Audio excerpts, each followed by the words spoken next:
Dr. Notley here, Winnipeg chiropractor and athletic therapist. One of the more common conditions that I treat in my office are called cervicogenic headaches. These are headaches that are originating from something irritated in your neck, and it will ultimately refer up into the head, that feeling of a headache. Now, I've been doing a fair amount of research over this year. It's been my focus, and so I'm always looking for what works so that I can better treat my patients and have a better outcome for my patients. So I found this one particular study that actually was quite unique is in that they actually took a multimodal or combined treatment method or groups of treatments and compared it to another more common approach to treating these types of headaches. So before we get into looking at that study, before we get looking at that study, I'm going to want to before we start looking at the study, I think the first thing you should know is whether you are actually experiencing this type of headache or not. And these are the most common conditions or common uh, clinical features that we see in cervicogenic headaches. These headaches tend to vary in duration and they fluctuate in their pain. Though the pain is continuous, it fluctuates in intensity. And typically, the intensity is moderate to severe, but it's not throbbing. It's just there's that pain that kind of increases and decreases. Throbbing pain kind of leads us to think about migraine type headaches. Often there's a history of some type of trauma to the neck. That could be a motor vehicle accident. It could be that you got hit with a baseball bat in your neck, or something that's hit your neck that's caused some type of damage. And sometimes what we'll see is we'll see that this pain actually radiates down into the shoulder and arm. Now, there are other symptoms that occur, but it gets a little bit muddier when differentiating between this type of headache and several other headaches that are similar. Typically, this headache is on one side, but sometimes you'll feel it on both sides. They tend to start in the back of the head, and ultimately they start to spread over and kind of end up in and around this region here in the frontal bone, in and around the temples and around the eye. Sometimes this headache is aggravated by positions. So if you've got your head in a certain position for a while, uh, you may not notice it during that time, but within a half an hour to an hour, that the headaches start to occur. Often patients will come in to see me and they're saying, it feels like it's locked up here. I feel like I need to be adjusted there. And when I do go and I assess my patients and I see how well they're moving, we'll notice that there's tender points in that area, and we'll also feel like that joint just isn't moving as well as it kind of compares to the other side. When I'm looking at global range of motion, I'll notice if there's a reduction in rotation. Typically, that reduction is seen when we bring our head down and we rotate one side over the other, and what we'll see is one side doesn't rotate as well. These headaches can last for a fair amount of time. They can last hours or even days. And there are patients who come in to see me who will have these headaches so chronic that they're experiencing it for more than 14 days out of the month. So that can really negatively impact their life. They don't get to enjoy life. They might not be able to work very well. They might not be able to play with their kids. They might not feel like they want to exercise or do anything fun because they're suffering with this headache. And lastly, though not a common thing, we might see some autonomic signs and symptoms. That would be uh, sensitivity to light, sensitivity to sound. You might have some nausea, might have vomiting, and you might have swelling around the eye. But this isn't very common. This tends to be more common in a migraine. So, what do we know about manipulation and mobilization? What do we know about acupuncture? Well, we know that manipulation and mobilization are both effective in the management of cervicogenic headaches. So that's already something going for both of these methods, and that's probably why these researchers turned around and said, well, let's look at these separately, but we'll also add in other forms of treatment. And so they added in dry needling. Dry needling is very similar to acupuncture. The difference may be that dry needling looks for tender points, looks for trigger points, looks for irritations in and around a nerve, and they'll put the needles in those areas. Whereas acupuncture has traditional points. They have traditional approaches to where they place their needles. Interestingly enough, a number of those points are very similar to points that you would be putting the needle into when you try needling.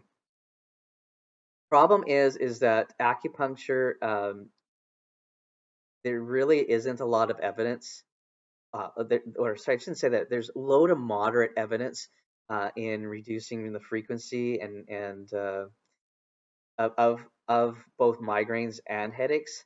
The clinical practice guidelines are inconclusive too. They don't, not really rock solid information there. And we also find that it's inconclusive evidence when it comes to dry needling.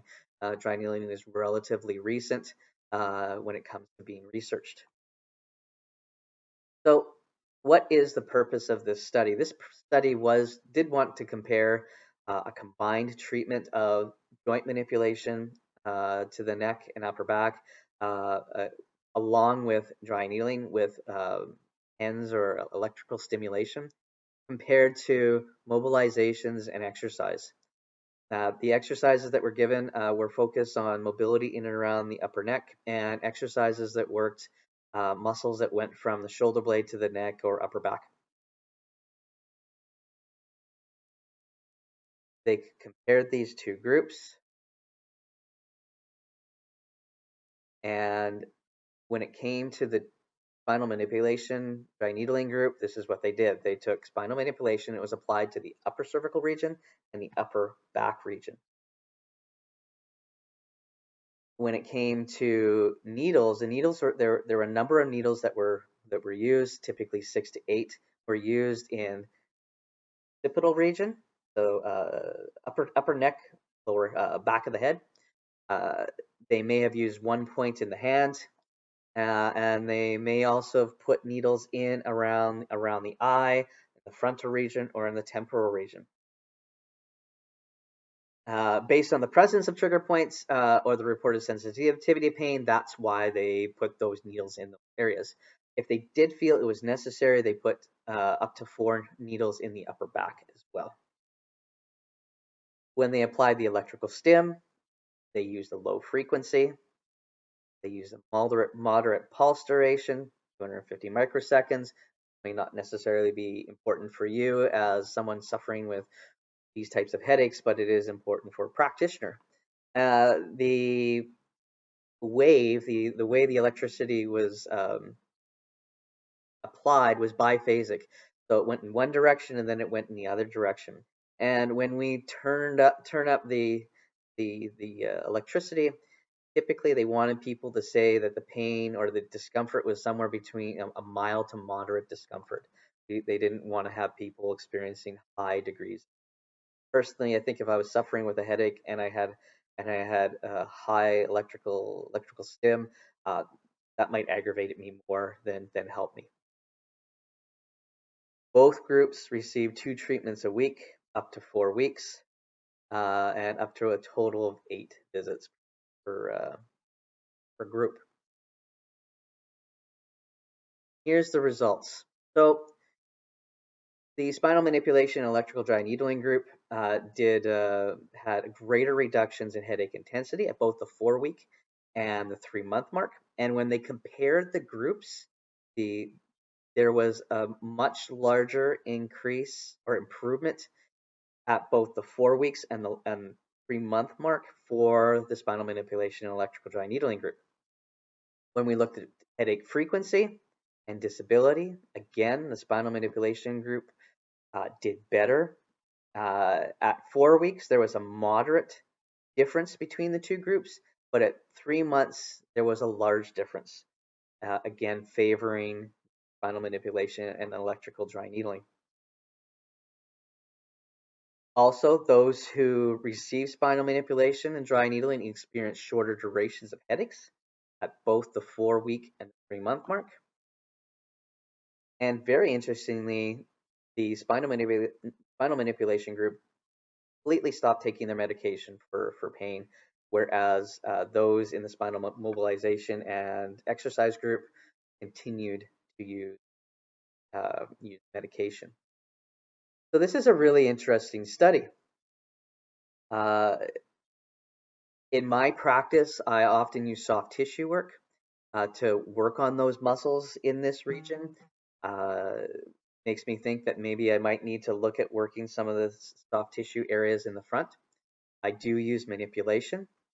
Uh, on the flip side, though, I will use mobilization because some people don't feel comfortable being manipulated, and that's okay. We can tailor our treatment to better suit the patient.